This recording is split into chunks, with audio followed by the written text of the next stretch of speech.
Tera, manmanan ninyo ng iyong mga kapwa sangre ang bawat galaw ng hukbo ni Gargan. Matyagan niyo silang mabuti nang sa ganun malaman natin ang kanilang susunod na hakbang.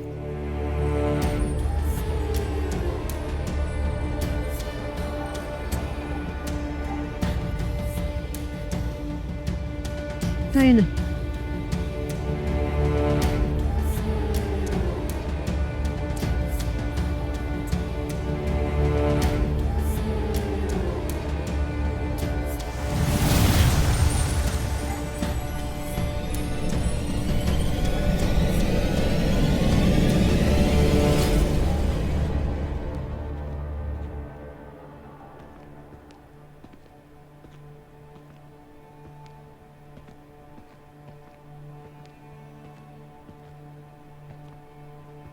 Apoy.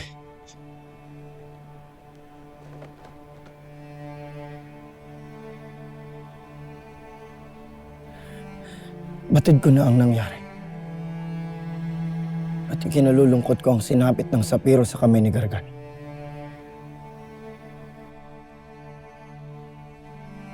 Kinalulungkot mo. Kung ikinalulungkot mo ay ako ay kinasusuklaman ko. Apoy, batid mo bang wala akong mukhang may harap sa ating ata kanina? At mas lalo mo bang batid na wala akong mukhang maiharap sa lahat ng mga nakaligtas na sapiryan? Pinigo ko sila. Apoy. Pinigo ko sila. Apoy. Makinig ka sa aking mabuti, Armea. Huwag kang magpatianod sa iyong kabiguan. Patid kong makakabangon kang muli. At sa iyong pagbangon ay magiging malakas at mas matalas ka na harang ng sapiro. Naniniwala ako dyan.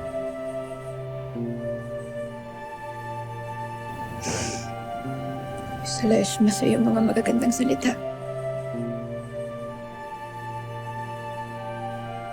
Lalo mo pinalakas ang aking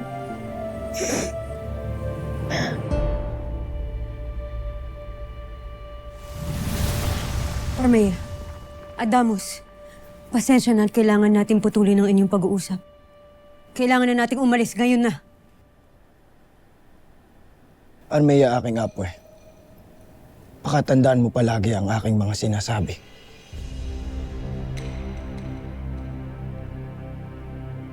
Paalam na muna. Hara ng sapiro. Tayo na!